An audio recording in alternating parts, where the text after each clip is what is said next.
All right, welcome to the latest episode of the Organic Fitness Podcast. I have my latest guest here, Bryan, all the way from international man himself.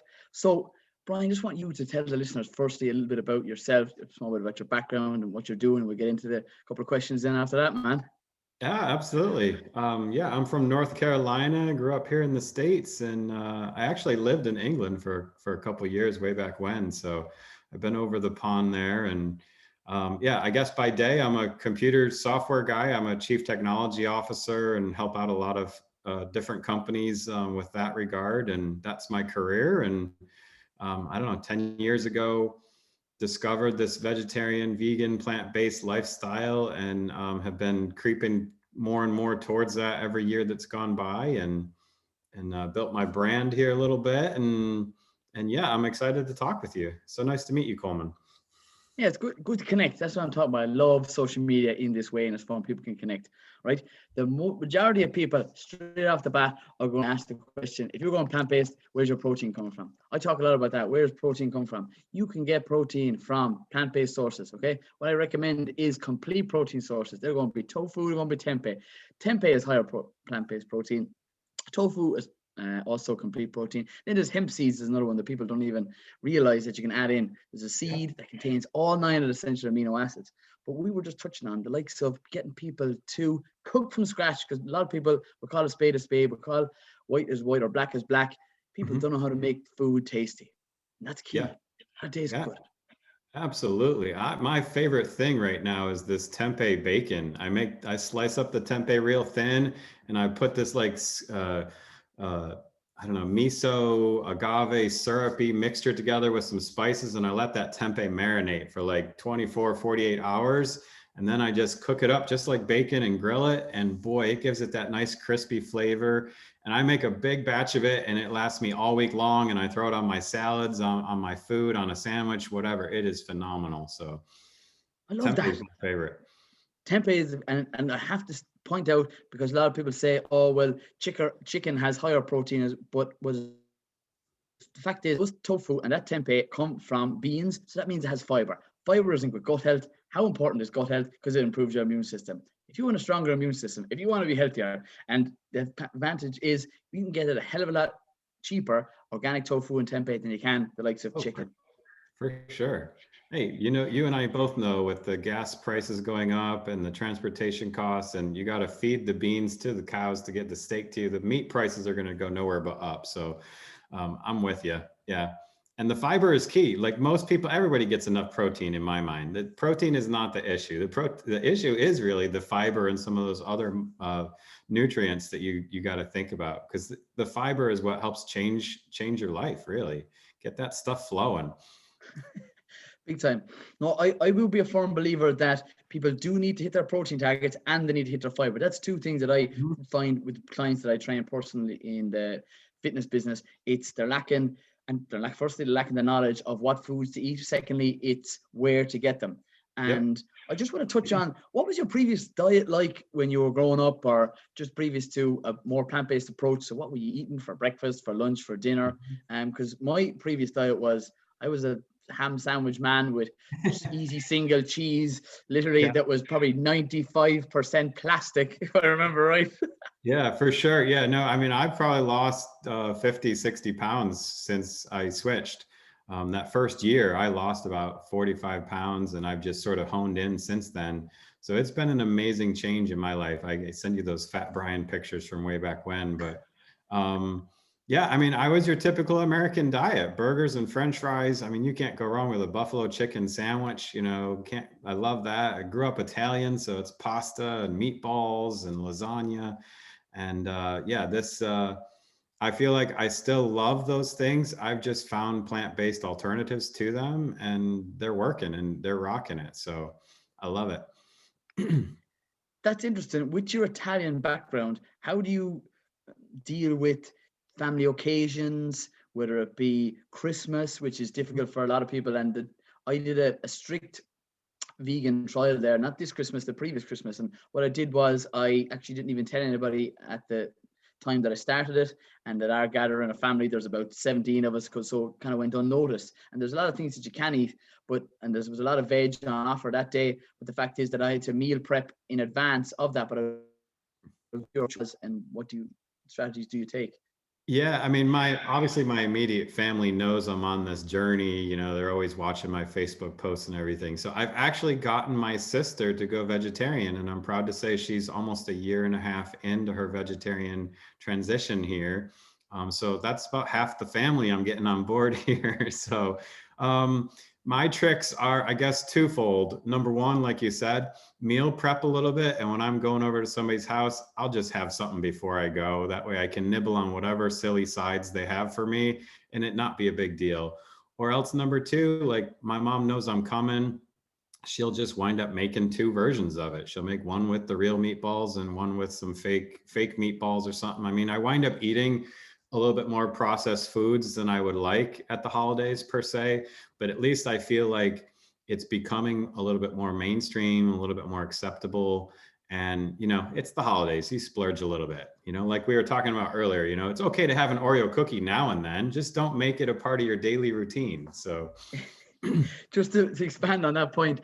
So the fact is that a lot of people say you can eat a processed diet and be vegan, and Oreos and there's some chocolates you could say pretty much are vegan or vegetarian. Yeah. So you could have an absolute highly processed based diet and still be a vegan or vegetarian or plant-based, as the case may be. But that's not what me and Bryan have ever mentioned to you once. We don't go, do you know what you need right now? Yep, you need some Oreos in your diet. We don't mention that.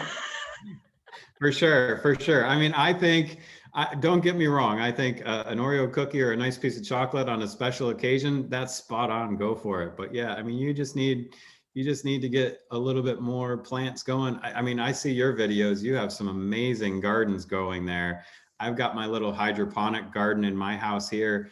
And I mean, I'm throwing together salads and cooking all those veggies up all the time. And I love it. So you got to really embrace the veggies, grow them yourself if you can, and just learn how to prepare them. Like every veggie can be cooked like 40 different ways. So figure out which one you like and throw out those spices on it. And gosh, it's just delicious. So yeah, it's great that you touched on the likes of growing your own, because I'm a firm believer in people right now either have more time or you have more money.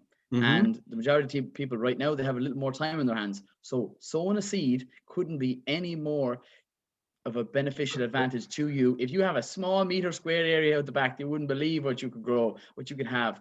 The likes of any of your dark leafy greens, whether it be rocket, whether it be spinach, and kale, then coming into the cold, cooler winter months, unbelievable nutrients in those. Okay, that's the main advantage of growing your own. And then, because I really have a passion and a niche in making sure that people consume more organic foods or chemical free, if you're growing it on your own, that is an absolute breadwinner. Why? Because we'll touch on and expand on it here. The likes of glyphosate, which is an active ingredient found in Roundup, as we typically know, that are sprayed in and around your patio, around your footpaths or pavements. And that is and has been proven to be a carcinogenic. That's a killer. That's an absolute killer. And that ends up in the food system when you have genetically modified seeds, which is another point we'll touch on, because the likes of tofu and tempeh are typically grown in poor countries. Maybe South America might be one of the main sources of it. So they are key to get those organically. And when you're getting those organically and registered with either Organic Trust, and you have to trust somebody, the whole idea of it is they're governing bodies that can prove that those have been produced without the likes of genetically modified seeds that can tolerate the sprays. So that means you're getting something that's high protein in your tofu or tempeh, and it doesn't contain harsh chemicals such as that glyphosate. And then there's the fact that some people say there's no difference between organic and there's no difference between conventional with nutritional value, but sometimes it's actually not what's in the food, it's actually what's not in it. And harsh chemicals being one of those main differences. Like I'll give people say, oh, nutritional value, oh man, it doesn't really matter. Say, okay, you can get a study to say anything, but it sure as hell, there's no ifs and buts about, I know what's not on the vegetables that I'm eating and growing myself. And that's glyphosate, a killer.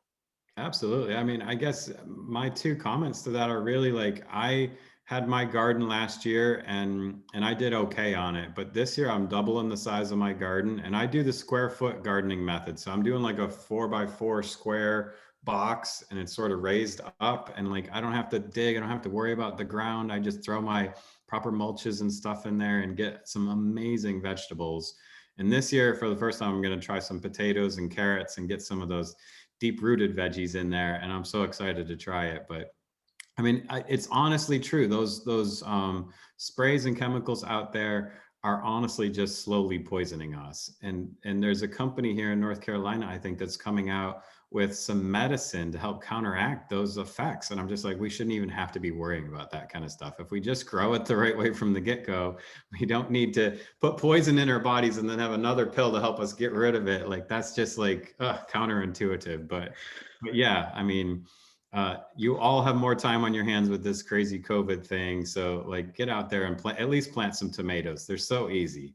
So that's one of my favorite crops. But as well as that, if you're growing potatoes, you got to start sending me photographs and videos, man, and see how things are going. I'll give you a couple of pointers, hands down. That's what I'll do. You send them to me straight over on Instagram and I'll get back to you immediately. I love it. Let's do it. I'm going to need some help. I've never tried it.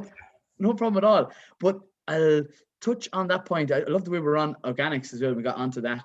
The fact is that there is another argument with the likes of individuals who say with organic produce, they can use harsh chemicals such as things that come from blue stone or copper sulfate, which can be toxic in certain amounts.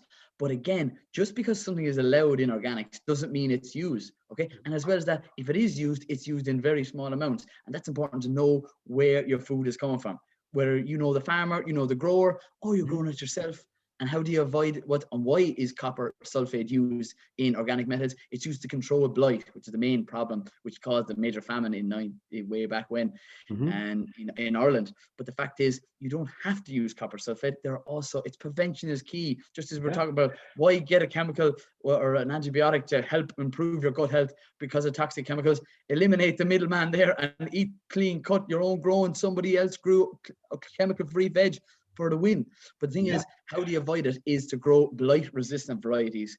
Blight-resistant varieties are different depending on your country, but also ones that you can grow are earlier varieties that don't go into a harvested a crop before the likes of that disease comes into occurrence in wherever you're located. So there are two handy ones that people can take away from this, okay? And you're obviously a much better farmer than I am on that front, but like, that's where we should be going to local. Like, at least in my area, there are farmers markets every weekend that you got to go and check out. And that's where you can find the local tempeh or the local stuff that's grown in these small batches on these small farms where you don't have to worry about the bigger thing of it. So yeah, I mean, check out your local farms because there's so many amazing, and you need to support your local economies. So I love it.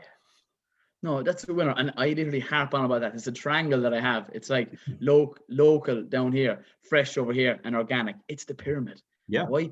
Because when you get things like that, that's the gold standard right there. You get it local, you get it fresh, you get it organic. You're winning. It's not only beneficial for you, it's also beneficial for the environment, the soil. Because actually what happens when you end up using glyphosate, any of those harsh chemicals, it literally kills the microorganisms that are not only located in your gut, they're also in the soil.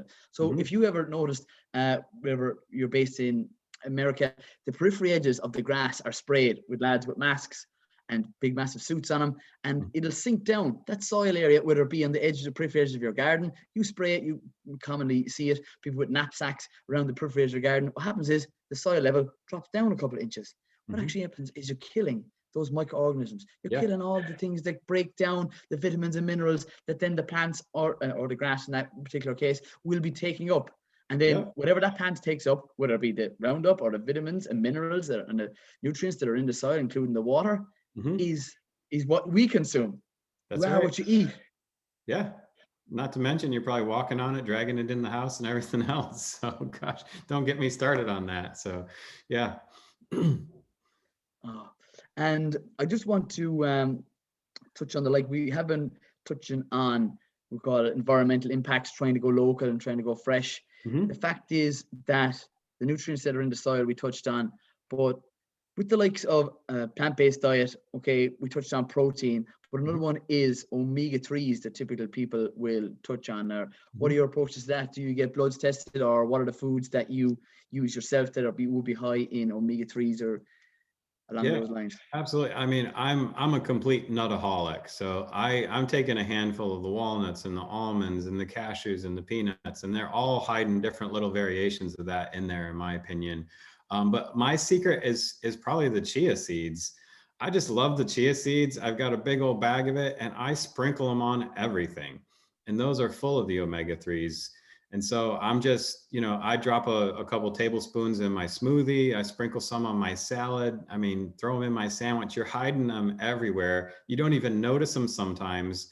Most of the time they're pulverized up in a smoothie. So I don't know. You figure out what those little things are, and you're sprinkling them on stuff on that front. I throw some coconut shreds. I've just got all these little toppings that I'm hiding in my food that's where some nutrients are, and I'm sprinkling them in every chance I get. I just leave them on my countertop so they're front and center in my face, and I just take that pinch and throw them in.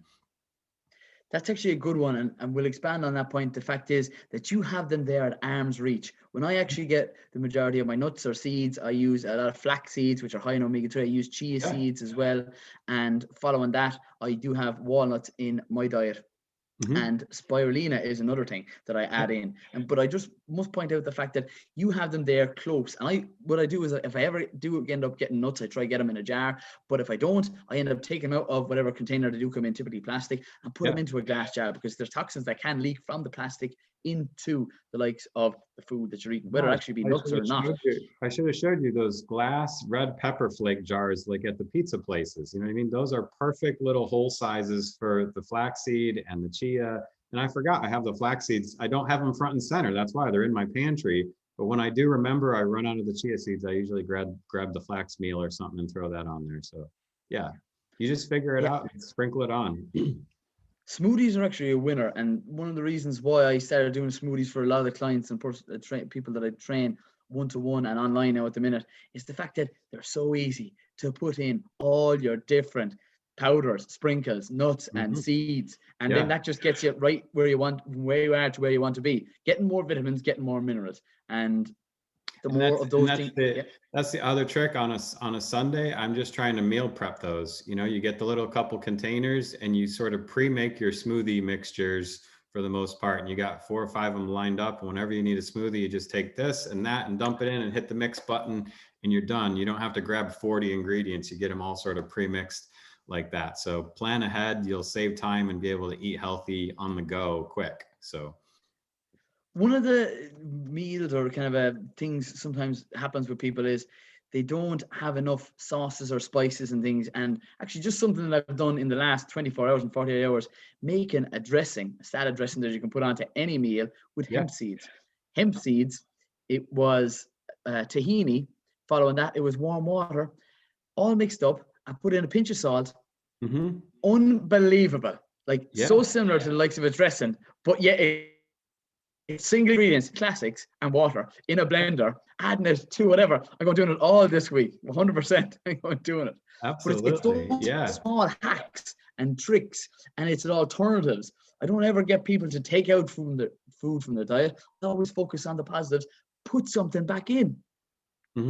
Absolutely. It's just getting in that rotation. I find I'm in like a 2-week rotation. I'll cook a meal almost every day this week, but I make so much of it that I wind up throw it in the freezer or throw it in the fridge. And then next week, I don't do anything. I'm just eating a little bit of leftovers of last week's food, kind of a thing. And then again, you sprinkle a couple things. So I go through these cycles of cook a whole bunch and relax a whole bunch. Yeah, that's a tip that I actually use myself. And with other people that I mentor. It's the fact is, last night's dinner, today's lunch. Absolutely. So typically your breakfast is sorted. Why? Because you're at home or wherever you're staying. Yeah. And then you can make them have whatever you have. But then it's lunch times when people's on the go, where you could be on the office or you could be extremely busy wherever your work is based. But the fact is, if you literally had that in a meal prep glass container or a bamboo lunchbox, you're on to a winner. Why? Because you know exactly what's in it, because you made it yourself. You had it last night. These are your leftovers. Make for 2, eat for 1. Last night's dinner, today's lunch is one of the 100%. Easiest and simple things. Yeah. And I mean, I usually try and make for 4 or 5, because then I'm going to have dinner tonight. I have lunch tomorrow, leftovers, and then the other 2 I'm freezing, and they just thaw out and you're done. So it's up to you if you're into the freezing thing. So they'll keep a week or two in the freezer, no problem. Right. What I want to do now is I want to try break down for the listeners and what are 3 tips we could come up, okay, with for people becoming more plant-based. Okay, so we can combine our ideas together. But what Sure. would strategies that you used or that you currently use in a more higher plant-based diet yourself?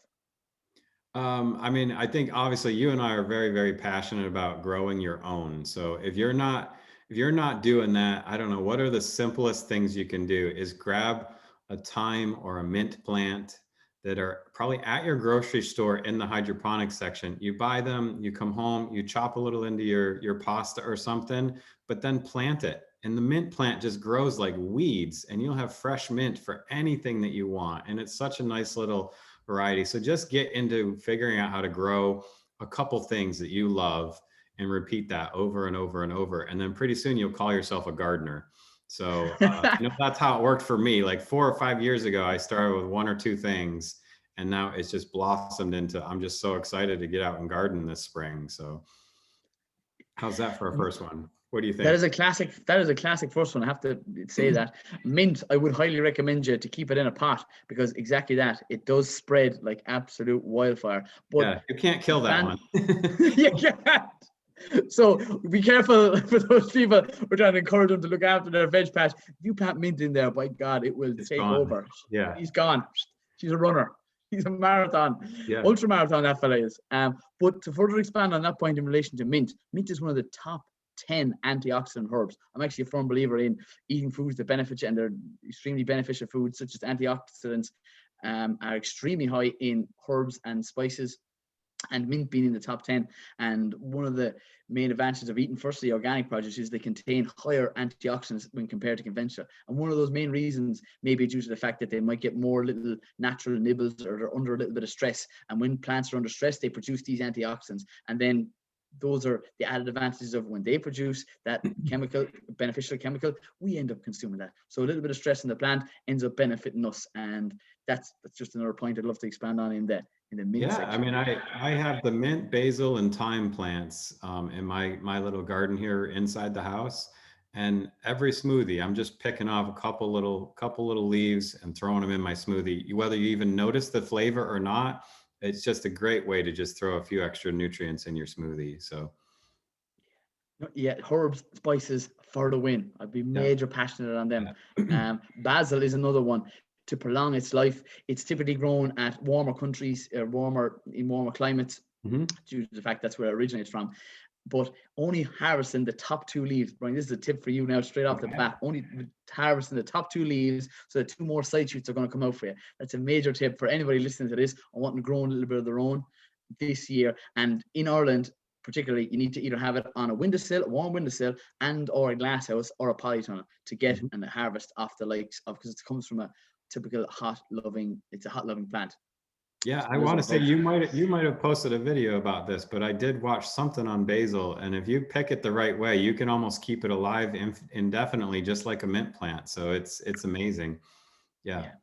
That's a sure winner. Right, that's a classic one. Right, we're going with number 2, Brian. We're going for tip 2 for a plant-based diet. Going in with?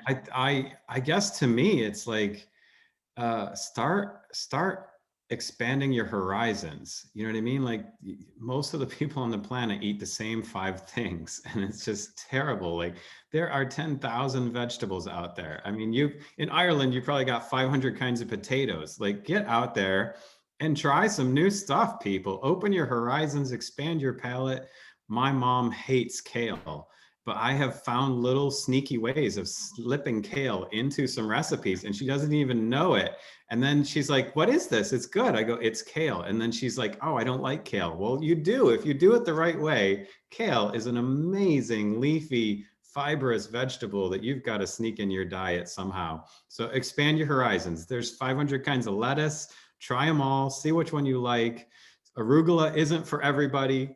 Kale isn't for everybody, but there is a lettuce out there that's loaded with nutrients, and it's way better than iceberg lettuce. I can assure you of that.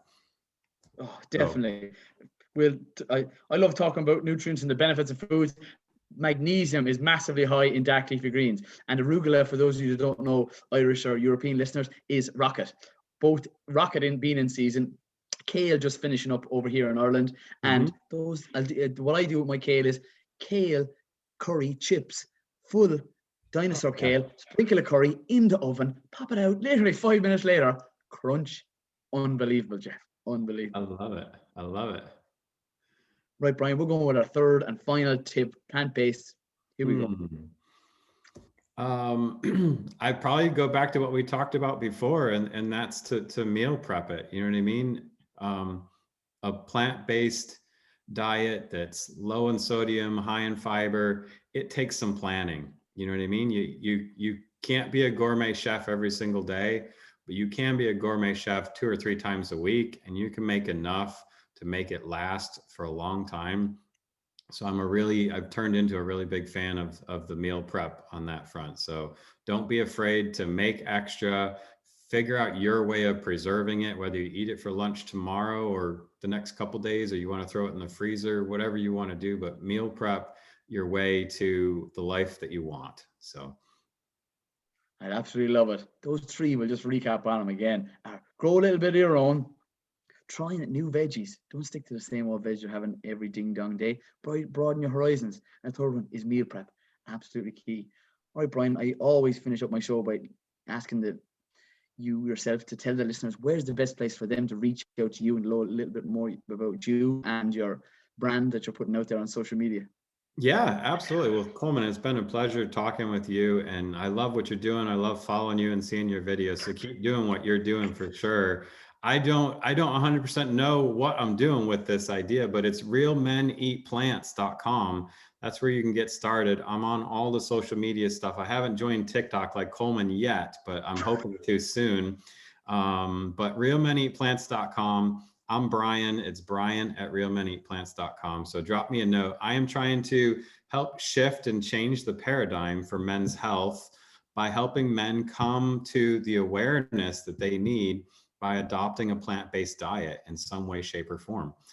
Everything in moderation, like we talked about here. If you want to have a piece of meat once a month, that's fine with me. You want to have an Oreo cookie once a month, that's fine. But we need to shift the society on this planet to more plant-based organic foods like Colman and I are talking about here, and you will not regret it. It'll save the planet, it'll save your health, and it will change the world. So help me spread the word, get other bacon-loving men out there to come check us out and give my 30-day challenge a try. I challenge you to adopt it for 30 days and see the difference it makes in your life. Brilliant, Brian. What a way to end the show. All right. And I always finish up and wrap up by saying, stay tuned, stay classy, and keep it organic. Love it.